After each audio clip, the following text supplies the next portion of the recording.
दोस्तों, आपका फिर से स्वागत है हमारे चैनल री हिंदी मोटिवेशन पर। दोस्तों, वेल्थ इकट्ठा करने के लिए आपको एक हाई इनकम की जरूरत नहीं है। अमीर बनने के लिए हमेशा सही होना जरूरी नहीं है। तब आप लाइफ में कई बार फेल होकर भी अमीर बन सकते हैं। दोस्तों, आज मैं आपके लिए award winning author Morgan Housel की book the psychology of money की कंप्लीट बुक समरी लेकर आया हूं। दोस्तों, मॉर्गन हाउसल के द्वारा अमीर बनना या फाइनेंशियल फ्रीडम हासिल करने का आपके स्मार्ट होने या आपके हार्ड वर्क से बहुत ही कम लेना देना है। बजाय इसके आपका अमीर बनना इस बात पर ज्यादा डिपेंड करता है कि पैसे को लेकर आप कैसे बिहेव करते हैं। अगर आप फाइनेंशियल एजुकेशन में जीनियस है और फाइनेंस के फील्ड में आपकी नॉलेज जबरदस्त है, लेकिन अगर आपके पास बिहेवियर स्किल्स नहीं है तो ये आपके लिए एक फाइनेंशियल डिजास्टर साबित हो सकता है।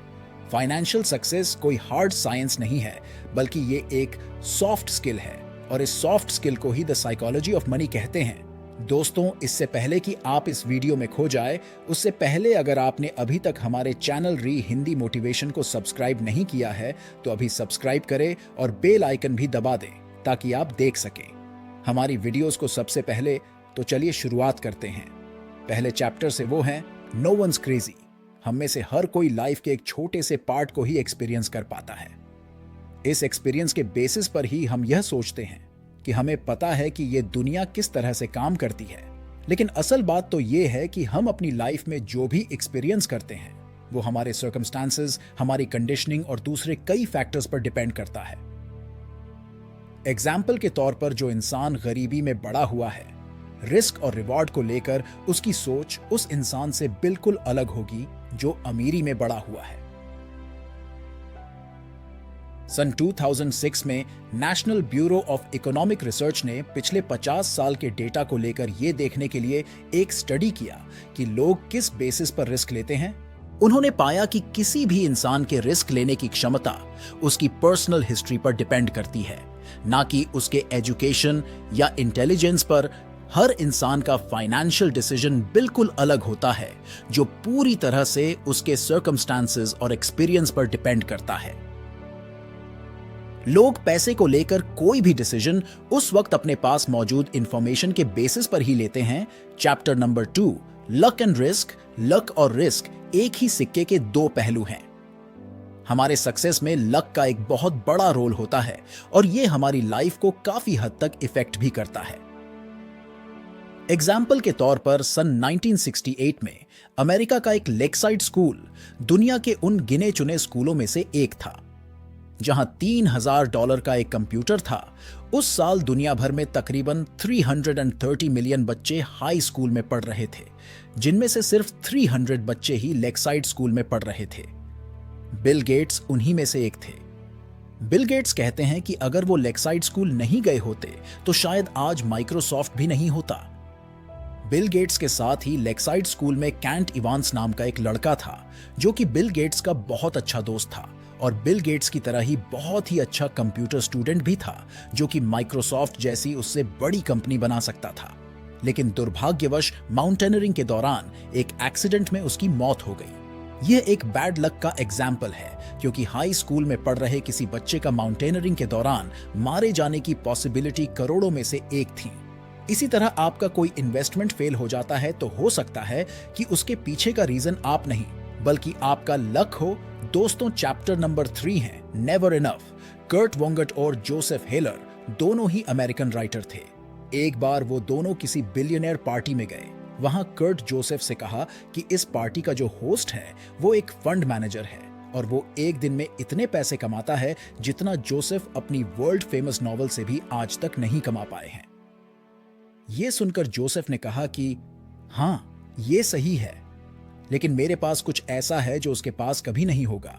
वो है इनफ, यानी बहुत। इंसानी दिमाग की एक प्रवृत्ति है कि ये हमेशा ज्यादा की तलाश में रहता है, चाहे हमारे पास जितना भी हो। लेकिन हम हमेशा दूसरों को देखकर खुद को कंपेयर करते हैं और हमेशा ऐसी चीजें चाहते हैं तो दूसरों के पास है।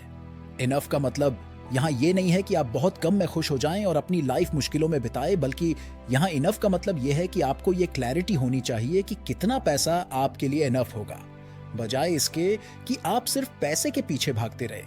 कुछ ऐसी चीजें हैं जैसे कि reputation, freedom, family friend, love, happiness और बहुत कुछ जिन्हें ताक पर रखकर सिर्फ पैसे कमाने के पीछे भागते रहना मूर्खता है। दोस्तों, चैप्टर नंबर 4 है कंफाउंडिंग कंपाउंडिंग। आसान भाषा में कंपाउंडिंग का मतलब समझना चाहें तो हम ये कह सकते हैं कि कोई भी इन्वेस्टमेंट करने पर आपकी जो कमाई होती है उसे भी फिर से इन्वेस्ट करना कंपाउंडिंग कहलाता है। इसमें आपको प्रिंसिपल के साथ उसके इंटरेस्ट पर भी इंटरेस्ट मिलता है। जब यह बुक लिखी गई थी तब वॉरेन बफेट की टोटल नेटवर्थ $84.5 बिलियन थी, जिसमें से $81.5 बिलियन उनके 65वें बर्थडे के बाद आए थे। वॉरेन बफेट ने 10 साल की उम्र से ही इन्वेस्टिंग करना शुरू कर दिया था। क्या होता अगर वॉरेन बफेट 30 साल की उम्र में इन्वेस्टिंग करना शुरू करते तो क्या उन्हें सेम रिटर्न मिलता? अगर वे 10 की जगह 30 साल की उम्र में इन्वेस्टिंग करना शुरू करते तो इनकी टोटल नेटवर्थ $84.5 बिलियन की जगह सिर्फ $11.9 मिलियन होती। कंपाउंडिंग के लिए टाइम की जरूरत होती है। वॉरेन बफेट इसलिए सक्सेसफुल नहीं थे कि वो बहुत अच्छे इन्वेस्टर हैं, बल्कि वो इसलिए सक्सेसफुल है क्योंकि वो बहुत लंबे टाइम के लिए एक बहुत अच्छे इन्वेस्टर बने रहे। दोस्तों, चैप्टर नंबर 5 है getting wealthy versus staying wealthy. अमीर बने रहने के लिए थोड़ा सा पागलपन और किफायती होना जरूरी है।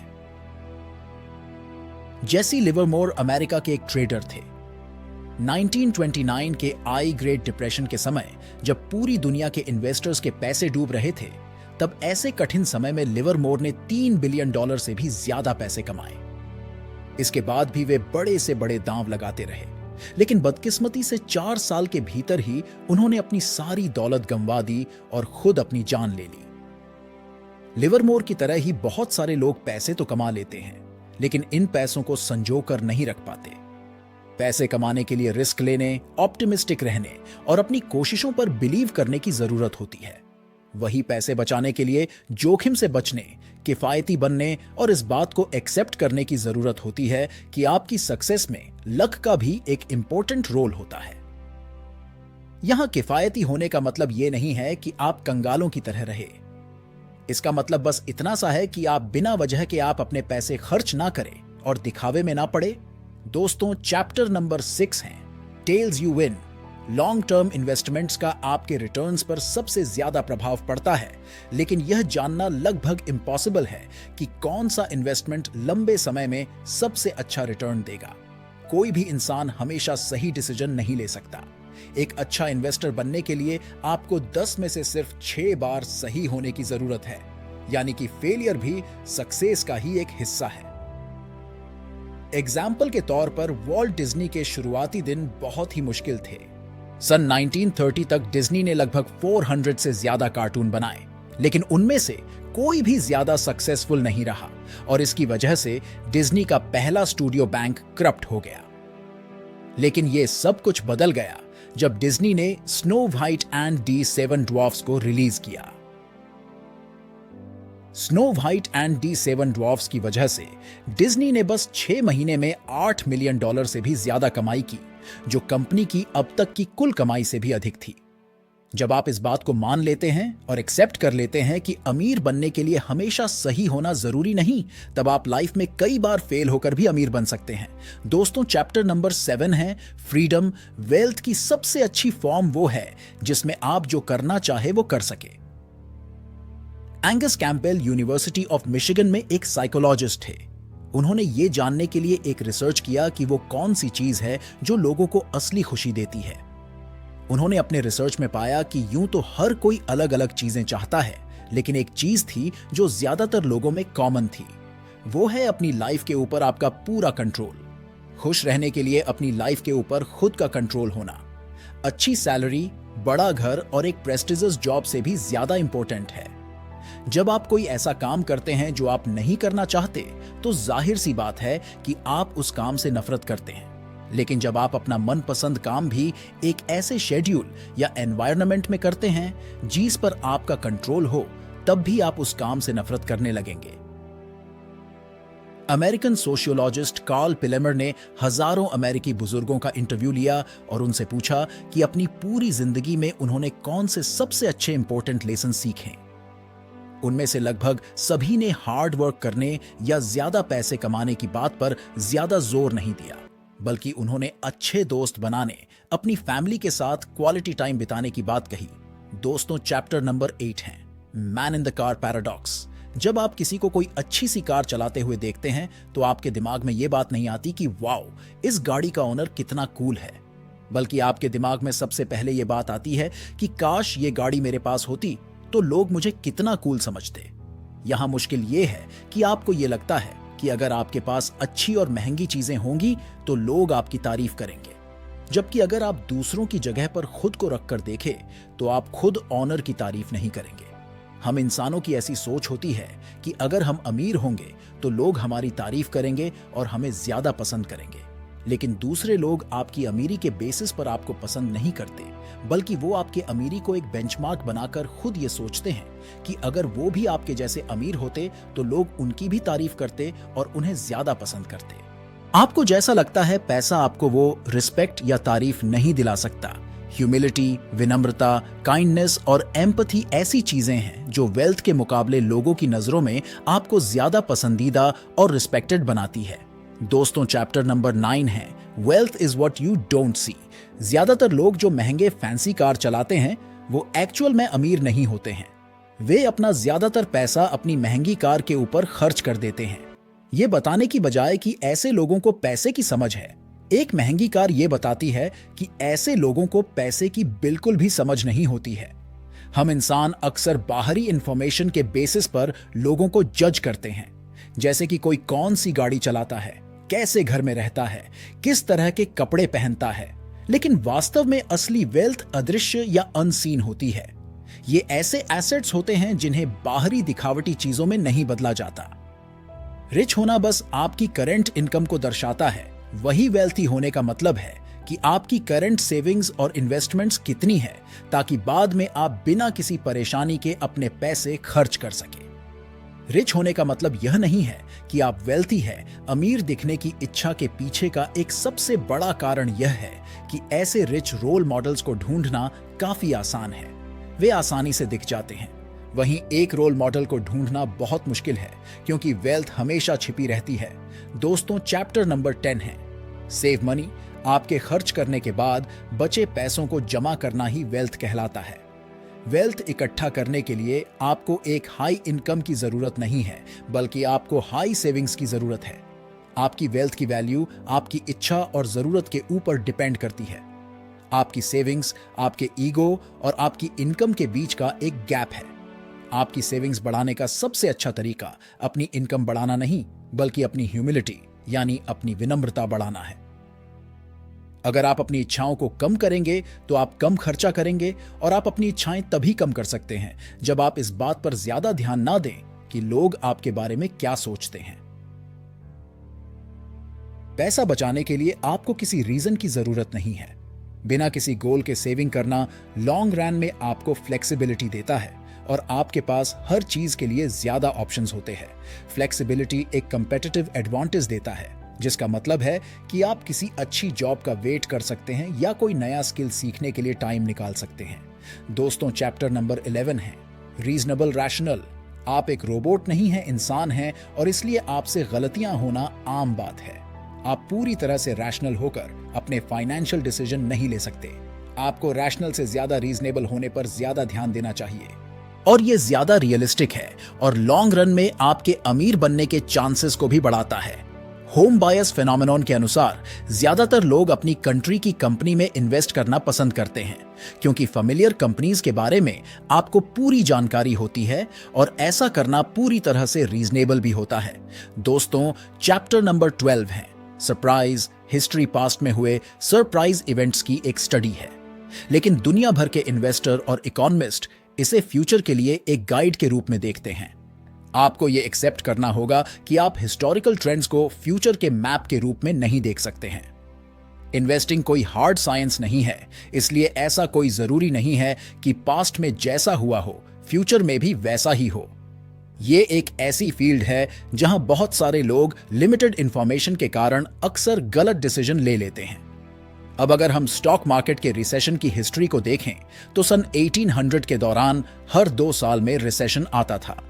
20वीं सदी के शुरुआत में ये गैप बढ़कर 5 साल हो गया। वहीं पिछले 50 सालों का डेटा देखें तो ये गैप करीबन 8 साल का है। फ्यूचर में हो सकता है कि ये गैप और ज्यादा या कम हो जाए। इसलिए आप रिसेशन की हिस्ट्री को देखकर कभी भी प्रिडिक्ट नहीं कर सकते कि अगला रिसेशन कब आएगा। इसीलिए अपने फाइनेंशियल डिसीजंस को लेते वक्त कभी भी आंखें बंद करके पास्ट में हुए इवेंट्स को देखकर अपने फ्यूचर के प्रेडिक्शंस ना करें। दोस्तों, चैप्टर नंबर 13 है रूम फॉर एरर। किसी भी चीज की बिल्कुल परफेक्टली फोरकास्टिंग करना या पूर्वानुमान लगाना लगभग इम्पॉसिबल है। अक्सर एक मार्जिन ऑफ एरर रखने से फोरकास्टिंग की कोई जरूरत नहीं होती है, लेकिन हम लोग एक उचित रूम ऑफ एरर रखने में कुछ खास अच्छे नहीं होते। इसके कुछ रीजन हैं जिनकी वजह से हम एक सही रूम फॉर एरर्स रखने में असफल होते रहते हैं। पहला, आमतौर पर इंसानी दिमाग उन लोगों या चीजों की तरफ ज्यादा अट्रैक्ट होता है जो उन्हें पूरी सर्टेनिटी देते हैं। हम लोग आमतौर पर रूम फॉर एरर पर ज्यादा ध्यान देने के बजाय उन लोगों की बातों पर ज्यादा ध्यान देते हैं जो पूरे विश्वास के साथ इस तरह की चीजें कहते हैं कि इस हफ्ते ये स्टॉक ऊपर जाएगा या फिर ये कैंडिडेट इलेक्शन हार जाएगा। दूसरा, हम लोग अक्सर दूसरों की लाइफ में रूम फॉर एरर देखने में सफल रहते हैं, लेकिन अपनी लाइफ में रूम फॉर एरर नहीं देख पाते हैं। एक हार्वर्ड साइकोलॉजी स्टडी के मुताबिक जब हम दूसरों के घरों के रेनोवेशन को देखते हैं तो वो हमेशा सोचते हैं इन्होंने अपने बजट से 25-50% तक अधिक खर्च किया होगा। लेकिन जब हम अपने घर के रेनोवेशन का एस्टीमेट लगाते हैं तो हमें लगता है कि हमने सारा काम अपने बजट में किया। जब आप फाइनेंशियल प्लानिंग करें तो कुछ सवालों के जवाब आपके मन में बिल्कुल क्लियर होने चाहिए, जैसे कि अगर मार्केट 30% नीचे जाता है तो आप अपने स्टॉक सेल करेंगे या नहीं करेंगे। अगर एक average stock market normal scenario से 2% कम रिटर्न देता है तो क्या आप अपने रिटायरमेंट के लिए इनफ सेविंग कर रहे हैं? इन रिस्क को दूर करने के लिए अपने फ्यूचर रिटर्न्स को लेकर हमेशा एक रूम ऑफ एरर रखें। जैसे कि इस बुक के राइटर मॉर्गन हाउसल हमेशा से अस्यूम करते हैं कि मार्केट रिटर्न एवरेज के मुकाबले 1/3 रहेगा और इस सोच के साथ वो अपनी फाइनेंशियल प्लानिंग करते हैं। दोस्तों, चैप्टर नंबर 14 है यू विल चेंज। अपने फ्यूचर गोल को इमेजिन करना आसान है, लेकिन इंसानी दिमाग इसे रियलिस्टिक, स्ट्रेस और चैलेंजेस के साथ भी ठीक से नहीं समझ सकता। एग्जाम्पल के तौर पर फेडरल रिजर्व के अनुसार 27% कॉलेज ग्रेजुएट ही अपने सब्जेक्ट से रिलेटेड जॉब करते हैं। एक साइकोलॉजिकल फिनोमिना है जिसे एंड ऑफ हिस्ट्री इल्यूजन कहा जाता है, जिसके अनुसार लोग आमतौर पर इस बात से तो अवेयर रहते हैं कि पास्ट से लेकर जब तक वो कितना बदल चुके हैं, लेकिन वो इस बात को अंडर एस्टिमेट करते हैं कि फ्यूचर में वो कितना बदल जाएंगे। आप कितना बदल सकते हैं, इस बात का पता लगाने के लिए 2 बातों का ध्यान रखें। पहला, कभी भी लो इनकम के साथ खुश रहने की प्लानिंग ना करें और ना ही लगातार घंटों तक काम करने की प्लानिंग करें। दूसरा, इस बात को एक्सेप्ट करें कि आप कभी भी अपना मन बदल सकते हैं। दरअसल हमारी रियलिटी टाइम के साथ बदलती रहती है, इसलिए हमें भी अपने गोल तथा स्ट्रैटेजीज को सिचुएशन के अनुसार बदलने के लिए तैयार रहना चाहिए। दोस्तों, चैप्टर नंबर 15 है नथिंग्स फ्री। ज्यादातर चीजें थ्योरी के मुकाबले प्रैक्टिकल में ज्यादा हार्ड होती है। हम इंसानों में ओवर कॉन्फिडेंस की एक टेंडेंसी होती है और आमतौर पर हम किसी चीज के पीछे लगने वाले एफर्ट्स और कॉस्ट को नहीं देख पाते। हर काम बाहर से बहुत आसान लगता है क्योंकि किसी काम में आने वाले चैलेंजेस को वही फेस करता है जो एक्चुअल में उस काम को करता है। इन्वेस्टमेंट में सिर्फ आपका पैसा ही नहीं लगता, बल्कि उसमें वॉलेटिलिटी यानी अस्थिरता, फियर, डाउट, अनसर्टेनिटी और रिग्रेट भी शामिल होते हैं। अच्छे रिटर्न्स पाने के लिए आपको वॉलेटिलिटी की कीमत चुकानी होती है। अगर आप ये कीमत नहीं चुकाते तो आपको अपनी उम्मीद से काफी कम रिटर्न मिलेंगे। इन्वेस्टमेंट में कई सारे साइकोलॉजिकल फीस होते हैं। इन्हें आप एक फी की तरह देखें, ना कि फाइन की तरह। फाइन आमतौर पर अननेसेसरी और अनजस्टिफाइबल यानी अनुचित हो सकते हैं, लेकिन फीस हमेशा नेसेसरी और जस्टिफाइबल यानी उचित होती है। वॉलेटिलिटी, अनसर्टेनिटी और फियर एक तरह से लॉन्ग टर्म इन्वेस्टमेंट की एडमिशन फीस है। दोस्तों, चैप्टर नंबर 16 है यू एंड मी। हम लोग आमतौर पर काफी सारे डिसीजंस दूसरों को देख कर लेते हैं, जिनमें फाइनेंशियल डिसीजंस भी शामिल है। लेकिन ध्यान देने वाली बात यह है कि हर कोई अपना अलग अलग गेम खेलता है, इसलिए कभी भी अपने से अलग गेम खेल रहे किसी व्यक्ति को खुद से कंपेयर ना करें। हर इन्वेस्टर का गोल और इन्वेस्टिंग पीरियड अलग होता है। जैसे कि आप गूगल के शेयर के लिए कितने पैसे देंगे, ये इस बात पर डिपेंड करता है कि आप कितने टाइम के लिए इन्वेस्ट करना चाहते हैं। जैसे कि अगर आप डे ट्रेडिंग करते हैं तो आप इसे ऐसी कीमत पर खरीदना चाहेंगे जिससे आप उसी दिन मुनाफा कमा सकें। अगर आप इसे 1 साल बाद बेचना चाहते हैं तो आप मार्केट को एनालाइज करके इसे एक सही कीमत पर खरीदना चाहेंगे, और अगर आप इसे 30 साल के लिए रखना चाहते हैं तो आप इस बात पर ध्यान देंगे कि क्या इसकी करंट प्राइस पर इसे खरीदना ठीक होगा और क्या 30 साल बाद ये आपको आपकी उम्मीद के मुताबिक रिटर्न दे पाएगा। इसलिए फाइनेंशियल प्लानिंग करते समय आंख बंद करके दूसरों की नकल ना करें, क्योंकि आपको नहीं पता कि सामने वाला किस चीज में इन्वेस्ट कर रहा है या फिर वो कितने टाइम के लिए इन्वेस्ट कर रहा है। दोस्तों, चैप्टर नंबर 17 है the seduction of pessimism.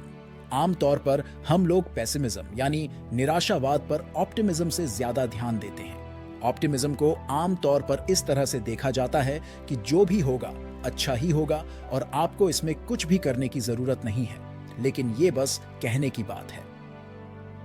Actual में ऑप्टिमिज्म एक बिलीफ है जिसका मतलब है कि भले ही रास्ते में कई रुकावटें हो, लेकिन ऑड्स यानी कि विपरीत परिस्थितियां लॉन्ग रन में आपके फेवर में होंगी।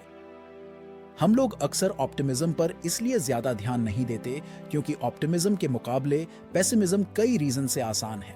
पहला, हम ऐसे लोगों की बातों पर ज्यादा ध्यान देते हैं जो हमें यह बताते हैं कि हम किसी खतरे में हैं बजाय इसके कि हम सेफ हैं। दूसरा, आजकल का मीडिया ऑप्टिमिस्टिक या पॉजिटिव खबरों की बजाय पेसिमिस्टिक या नेगेटिव खबरों को ज्यादा दिखाते हैं, क्योंकि उन्हें भी पता है कि लोग ऐसी खबरों की तरफ ज्यादा अट्रैक्ट होते हैं। तीसरा, आमतौर पर किसी भी चीज का प्रोग्रेस धीमा होता है, लेकिन वही डिस्ट्रक्शन या फेल्योर बहुत जल्दी होता है, जिसकी वजह से हम लोग प्रोग्रेस को अनदेखा कर देते हैं, जबकि हाल ही में हुए किसी नेगेटिव इवेंट की ओर ज्यादा अटेंशन देते हैं। इसकी वजह से शॉर्ट टर्म का पेसिमिज्म लॉन्ग टर्म के ऑप्टिमिज्म पर भारी पड़ जाता है। दोस्तों, चैप्टर नंबर 18 है when you will believe anything. Stories या कहानियां स्टैटिस्टिक्स के मुकाबले ज्यादा पावरफुल होती है। मॉर्गन हाउसल यूएस का एग्जाम्पल देते हुए कहते हैं कि सन 2008 के फाइनेंशियल क्राइसिस के पहले तथा बाद में अमेरिका में बहुत ही कम बदलाव दिखाई दिया, बल्कि सन 2009 तक काफी चीजें पहले से बेहतर हो गई। जैसे कि हेल्थ केयर और मेडिसिन में काफी इंप्रूवमेंट्स हुए, टेक्नोलॉजी पहले से बेहतर हो गई और सोशल मीडिया का प्रभाव बहुत बढ़ गया। लेकिन जब मॉर्गन ने आंकड़ों को देखा तो उनके पैरों तले से जमीन खिसक गई। सन 2007 से 2009 के बीच अमेरिका की इकोनॉमी को $16 ट्रिलियन का नुकसान हुआ और 10 मिलियन से भी ज्यादा लोगों ने अपनी नौकरियां गंवा दी। ऐसा इसलिए हुआ क्योंकि सन 2007 तक लोगों का मानना था कि हाउसिंग प्राइस और बढ़ेंगे तथा बैंकर्स और फाइनेंशियल मार्केट्स सभी स्टेबल और एक्यूरेट है। लेकिन सन 2009 तक लोगों का इस कहानी के ऊपर से विश्वास उठ गया और यह इकलौती ऐसी चीज थी जो बहुत ज्यादा बदल चुकी थी, और यही चीज सबसे ज्यादा मैटर करती थी। हमारे फाइनेंशियल वर्ल्ड की दुनिया किसी भी और चीजों के मुकाबले स्टोरीज पर ज्यादा डिपेंड करती है। दोस्तों, चैप्टर नंबर 19 है ऑल टुगेदर नाउ। ये चैप्टर एक तरह से पूरे बुक की समरी है और इसमें कुछ एक्शनेबल आइडियाज के बारे में बताया गया है ताकि हम एक अच्छी फाइनेंशियल डिसीजंस ले सके। पहला, जब लाइफ में आपके साथ अच्छी चीजें हो रही हो तब ह्यूमिलिटी को फॉलो करें, और जब चीजें गलत हो रही हो तो फॉरगिवनेस और कंपैशन को फॉलो करें। दूसरा, कम ईगो का मतलब है ज्यादा वेल्थ सेविंग करना। एक तरह से आपकी इनकम और ईगो के बीच का एक गैप है। तीसरा, अपने पैसों को इस तरह से मैनेज करें कि आप रात को बिना किसी फिक्र के आराम से सो सकें। चौथा, अगर आप एक अच्छे इन्वेस्टर बनना चाहते हैं तो अपने इन्वेस्टमेंट के टाइम को बढ़ाइए, क्योंकि टाइम ही इन्वेस्टमेंट की सबसे बड़ी ताकत है। पांचवा, गलतियां करने से ना घबराएं, क्योंकि आप आधे टाइम गलतियां करके भी वेल्थ इकट्ठी कर सकते हैं। छठा, सेव करने के लिए आपको किसी स्पेसिफिक रीजन की जरूरत नहीं है, इसलिए सेविंग जरूर करें, क्योंकि ये आपको फ्यूचर, फ्लेक्सिबिलिटी और फ्रीडम देता है। सातवां, अपने पैसों का इस्तेमाल अपने टाइम पर कंट्रोल करने के लिए करें, क्योंकि अपने टाइम का पूरा कंट्रोल होना एक खुशहाल जीवन के लिए बहुत जरूरी है। आठवां, दूसरों के दिखावे में ना पड़े बल्कि एक वैलिड इंसान बनने पर ध्यान लगाए। नौवां, फाइनेंशियल प्लानिंग करते समय आंख बंद करके दूसरों की नकल ना करें, क्योंकि आपको नहीं पता कि सामने वाला किस चीज में क्यों इन्वेस्ट कर रहा है या फिर वो कितने टाइम के लिए इन्वेस्ट कर रहा है। तो दोस्तों, इसी के साथ द साइकोलॉजी ऑफ मनी की वीडियो समाप्त होता है। तो दोस्तों, मिलता हूं एक नई वीडियो के साथ, तब तक के लिए धन्यवाद।